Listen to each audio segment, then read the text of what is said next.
So next we have, it's an interesting title in its meaninglessness. It says, NFTs and legal, what you should know. So very broad.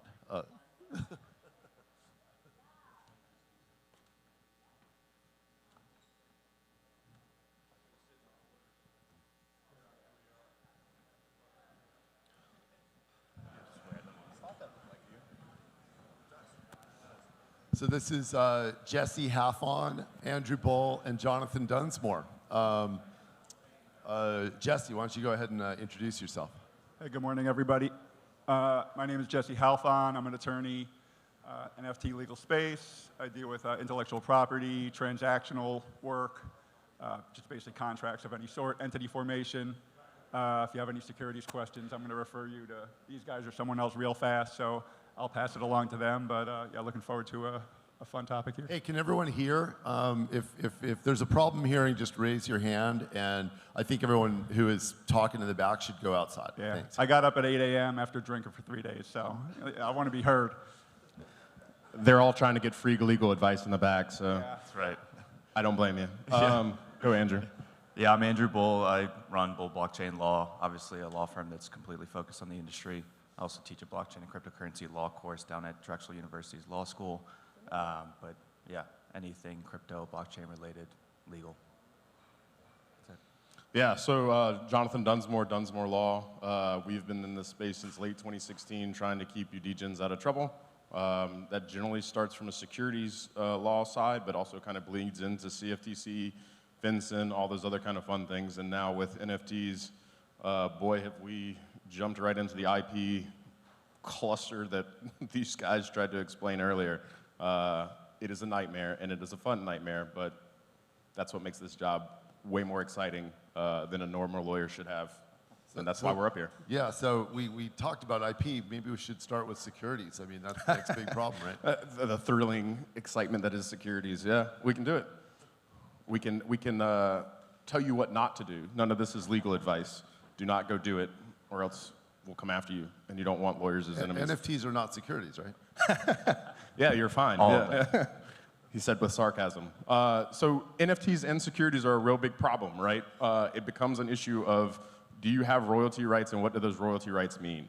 Meaning, if we create a bunch of NFTs and then we sell them on the secondary market, and then all of the NFT holders still get that royalty, that whether it's ETH, Poly, whatever it's on, and it's transferred to everyone else, what does that mean from a legal perspective?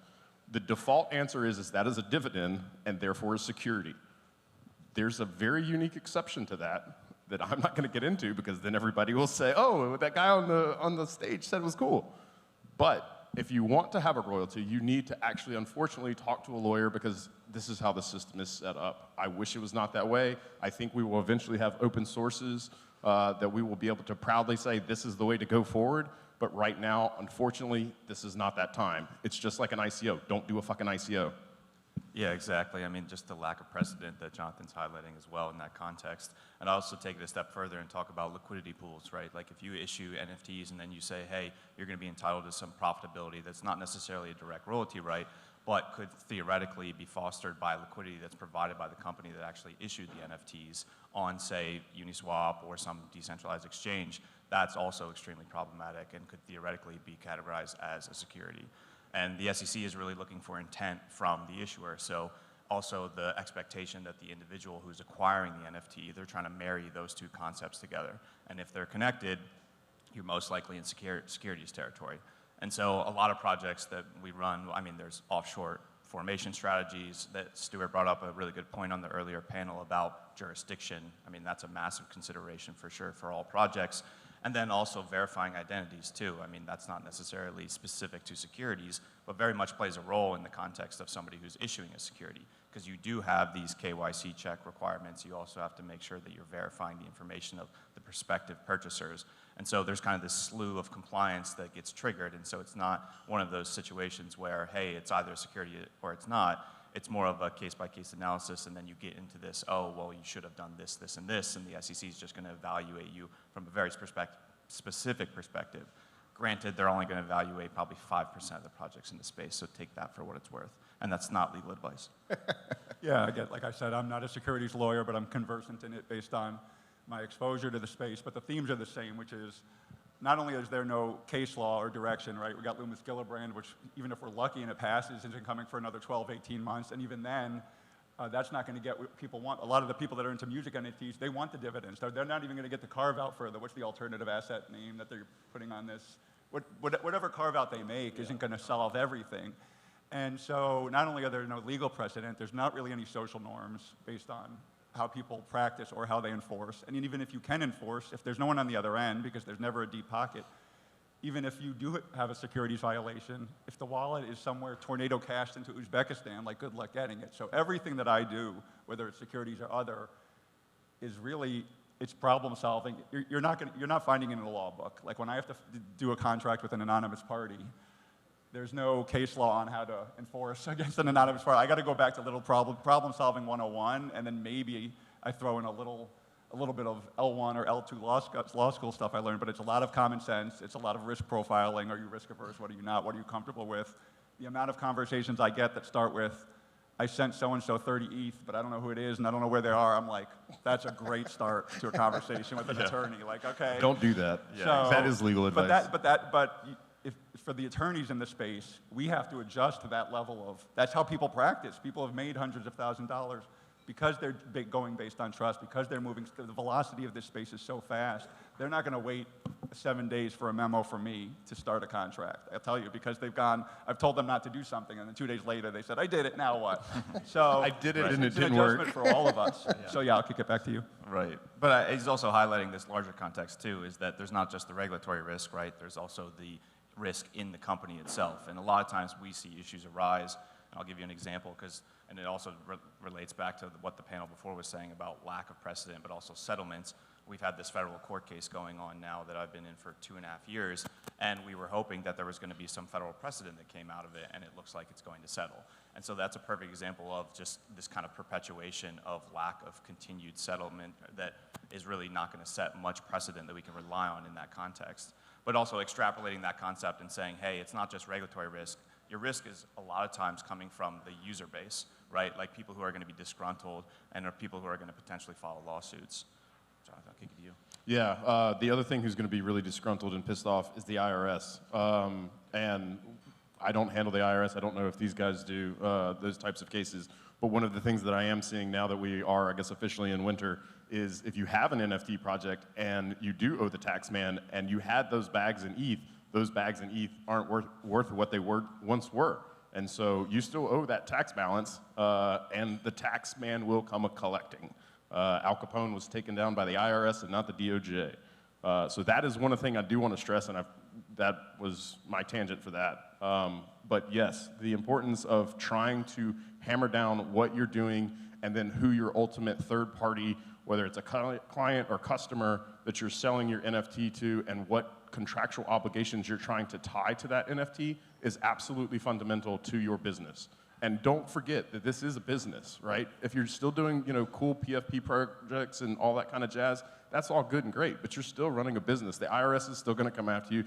If God forbid there's some type of issue where, somebody runs off with the money and doesn't deliver on the PFP, guess what? You may be held responsible. So that's where the formation stuff comes in and all of these other kind of matters that, as much as, like I said, I wish you didn't have to talk to lawyers on this stuff, you still need to take the basic precautions. And so that's the thing I want to hammer home the most, and pay your taxes. It's a great point. And for those of you who are considering the tax equation, check out the wash shell rule if you have lost a bunch of crypto. It's really helpful. It's called the wash shell rule. Just check it out. It's helpful in the context of losing a lot of crypto in terms of your taxes. Yeah. But I wanted to also extrapolate kind of a point that Jonathan made too, because we're talking about the issuer perspective, right? A company that's going to potentially consider dropping a line of NFTs or some type of right embedded in those NFTs. And I mean, we can get into the DAO conversation in a second, but I'm thinking of real estate as a really good example of almost always categorically going to be a security. And I think that what that means is that the NFTs that are being generated that ostensibly represent a fractionalized ownership interest in, say, a real-world asset, it's really difficult to identify the difference between one NFT that represents a portion of ownership in a house versus another NFT that represents a portion of ownership in the house. And that's what you really need to get out of the securities realm. You really need this differentiation because one Bored Ape is not the same as another Bored Ape. And that's really what's severing the tie between the issuer's control over the value of that Bored Ape versus the other one. And so we're moving away from the securities realm. So in real estate, because all the NFTs, unless they're really identified as being different in the context of their representation of ownership, are most likely just going to be viewed as tokens in that context. So even if you are doing a standard on Ethereum that is obviously favorable towards an NFT and not just doing an ERC20 token, that doesn't necessarily mean you're going to be out of the realm of protection in the context of securities. Yeah, I do free consultations, but no more real estate calls. I'm just going to tell you, you can't do it.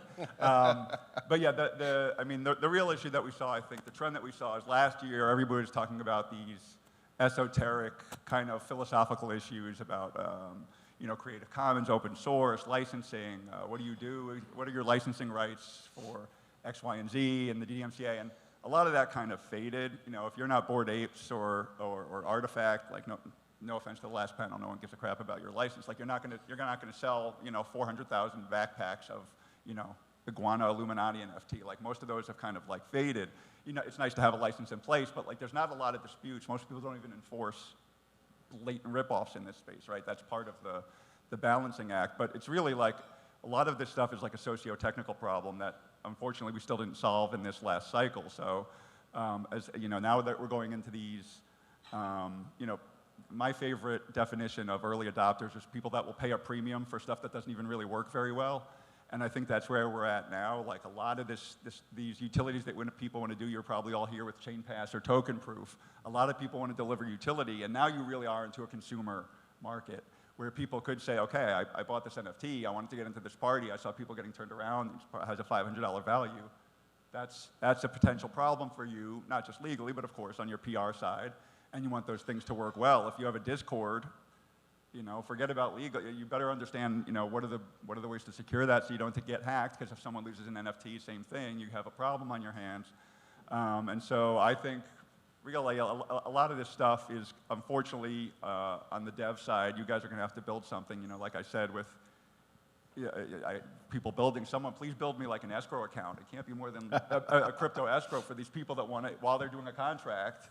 Gnosis it's either one wallet or the other. We need it somewhere in the middle so that we say, okay, when you fulfill your obligation after this month, you'll get this. So a lot of it will be built out. There's going to be technical solutions, but a lot of the legal solutions really aren't that complicated. It's about how are you going to deal with DMCA. I've told people not to enforce the DMCA, which in Web 2 would have been like a no-brainer, blatant ripoff. I say don't do it. The project's just going to fail.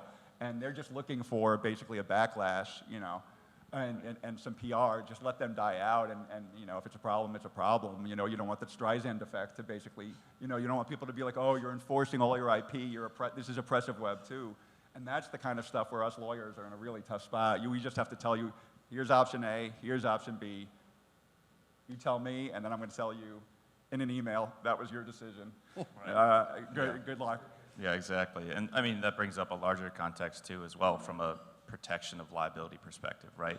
Like how do you actually, from not only a company perspective, but also from a dev perspective, protect the entity's liability as well as your own personal liability? Because we have obviously like deployment of open source technology, but the conundrum is identifying culpability and responsibility, and who, if somebody takes that and runs with it, are you as the dev deployer actually responsible for that? And that's an open-ended question, and so the way that you try to combat that is entity formation and structuring away your personal liability. So, I mean, we're going to talk about DAOs now? Yeah, a little bit. Because they can be problematic. So the Wyoming DAO Law LLC, I mean, again, I always say more bark than bite, because it's a state-level initiative. We always have federal preemption, which means if you sell your NFTs across state lines, you're not necessarily going to be able to fall back on that as like the end-all, be-all protection. And for those of you who don't know, Wyoming passed a law that allows for the actual recognition of a legal entity, an LLC, that can be a DAO. Similarly situated, Colorado has a co-op law that allows for a formation of that type of structure as well. And then there's also the option to go offshore and create a foundation where nobody actually technically owns the foundation and the assets are actually held by that foundation. Again, going back to my earlier point about severing kind of this culpability connection to the individual or group of individuals that is deploying the actual asset. So again, my high-level perspective is that there are opportunities in the DAO context for sure, and there's also investment club opportunities for those of you who don't know that you're getting away from kind of this traditional fund model and really allowing all the participants to have some say in how the assets are managed and then potentially distributed and sold and so on and so forth. That presents an opportunity, but you have to be really, really careful because if there's a managerial component and that manager controls what you can do with those assets, you're back in the fund realm. And if you're not seeking an exemption, you're not verifying and making sure you have accredited investors, you're going to be in trouble. Yeah, so let's do some nightmare fuel. Raise your hand if you're in a DAO. Okay, that was not as many as I thought. DAO is nightmare fuel for me for the very reasons that Andrew just kind of articulated. If you do not have an entity in the United States, you're considered a general partnership, which means you are joint and severally liable, which means if I know Steve has bags and there was a rug pull, I'm going to go after Steve if I'm a PI lawyer, a personal injury lawyer, or securities class action lawyer, right? And he's going to be screwed, and then he's going to have to go after all the other DAO owners to try to recover his funds. And so that is absolutely nightmare fuel for anybody who's in this space because most of these things are not set up straight. But what I see in the NFT space is they're like, oh shit, we had this NFT, it popped off, now we're gonna do a DAO and we're gonna create this, 40-act product. And I'm going, Jesus Christ, slow down. Because we have to deal with the IP side. What IP did you give your holders? Is there private rights? Is there commercial rights? Is there just, a full-fledged host of rights that are going to be varying from jurisdiction to jurisdiction? Because as Stuart talked about on the previous panel, that shit matters. When you go from having a randomly generated NFT project in the United States to somewhere else, I'm not going to say the jurisdiction, that could be considered gambling because you don't know what the NFT looks like. And most of you guys, including us lawyers, don't get into the nitty-gritty of that because we don't practice in that area. And so dealing with, unfortunately or fortunately, crypto degens is like dealing with a whole host of problems that they did not give us in law school. It is absolutely exciting. It's why I love being here. But the DAO stuff right now you guys are doing scares the shit out of me. So at least have a Wyoming entity and hope that, the Wyoming thing's cool. Vermont's trying it as well. But there's at least start with some kind of entity structure, right? Because nobody's starting off completely decentralized. You've got a group of guys and gals who are trying to do something cool. And at least start with there, so at least if anything does happen, you have that basic fundamental protection. Yeah, and adding in one substantive point, because I think it's important, and a lot of you probably already aren't going to do this, but think about the custodial component of the business model, whether there is a DAO involved or not. If there is a custodial component where you're facilitating transfers of, say, like a token that's connected to your NFT, we'll put the securities issues aside with that, you're also potentially getting into Bank Secrecy Act issues as well and potentially becoming a money service business in the context of transferring assets between two third parties. So if you're an appointed administrator within the DAO or even in a traditional entity and you find yourself modifying bridges to facilitate transactions of tokens, or you find yourself in between two parties in that token context or even in the traditional NFT context, just be really, really careful because there is this whole slew of legal precedent that applies to this space in the exchange context, kind of the more payment processor context, and you don't want to butt up against that. You don't want to come in and be an MSB, and you could be facilitating transactions in that context and fall into that definition. And again, if you're an issue and you're just airdropping an NFT line or something along those lines, you most likely aren't going to have that problem. But I'm more talking about the third-party intermediaries, anybody who's providing services in that context. Yes. Just be really careful. And one of the other nightmare fuel things that I've seen is when something is in ETH and it's being transferred into another chain that's not on ETH. And that is money transmission in most jurisdictions that we have to deal with, especially if it has, like you said, a centralized administrator. And so if you're paying royalties in ETH and it's cleared by your lawyer, make sure those still stay in ETH.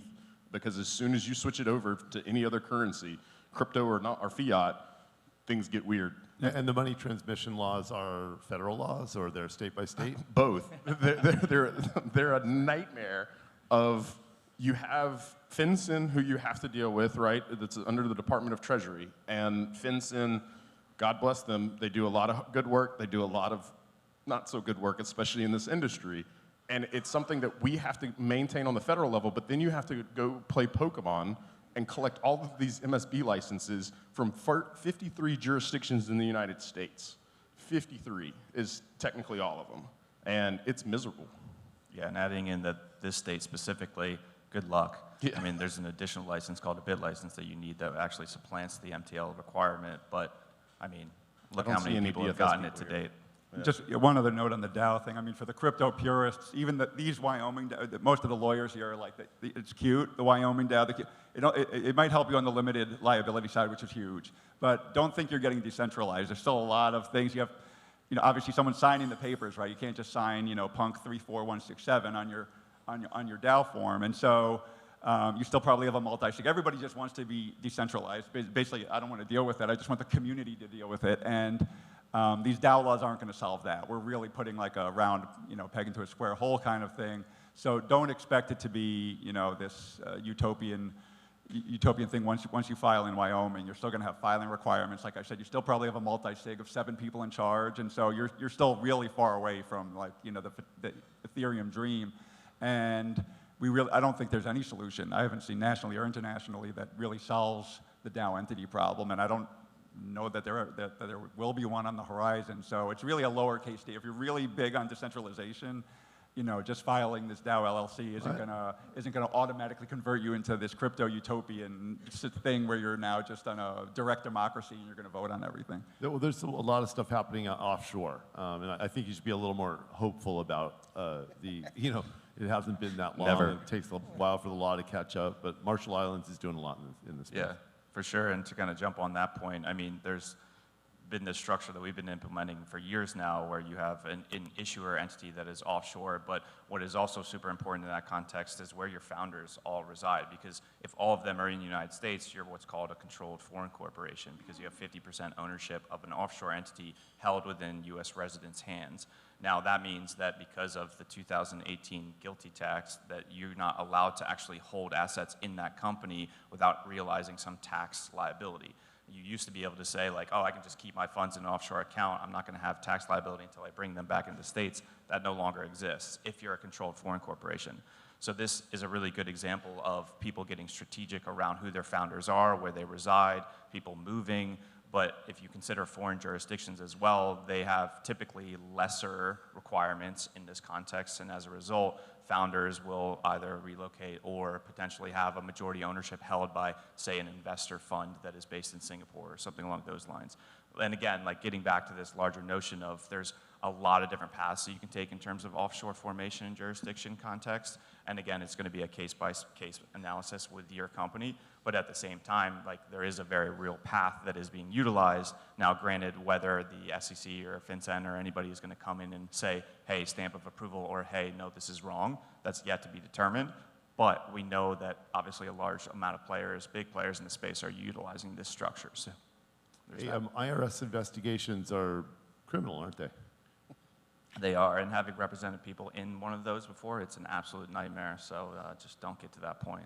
So is FinCEN. FinCEN generally they refer you to DOJ, and those are generally strict liability crimes, right? So you didn't have a money transmission license, guess what? It's like $10,000 fines each time. I mean, a lot of the stuff, like I said, there's not a lot of precedent here. A lot of it, what you really, it's, the common sense test, gut test, smell test. I mean, just like with NFT projects, right? You should underpromise, overdeliver, same thing. That's how you get into trouble, right? You should know, if you're trying to do a Mickey Mouse ripoff and you take out the C and it's Mikey Mouse, like, that's probably not going to get you into fair use. But yeah, you should always, underpromise and overdeliver in this space. And again, just kind of follow Murphy's Law. Whatever can go wrong, will go wrong. Because there's not going to always be a simple one-sentence solution. Even when you consult a lawyer, you should consult a lawyer, but you still might not get the yes or no result that you want. So you're going to have to, apply your own risk profile, your social solutions, your community solutions, your PR. Like the entire team should be involved in crypto. The developers, your community people, everyone, because a lot of times it's not going to go to court, but it's going to be on Twitter. It's going to be litigated on Twitter. I'm standing up here because even though our prompter says we have time, we don't really have time. Oh, damn, all right. No questions, sorry, guys. Thank you for coming. Who comes? I mean, I'm not really worried about anybody in the audience, to be quite frank. If you're up this early for a legal conference or a legal panel, you know your shit. You know this is dangerous stuff. That's right. Yeah, I'm really sorry about the no questions on this one. They're going to be outside, so if you have questions, be go back. talk to them in the hall. They'll talk to you. Thank you so much.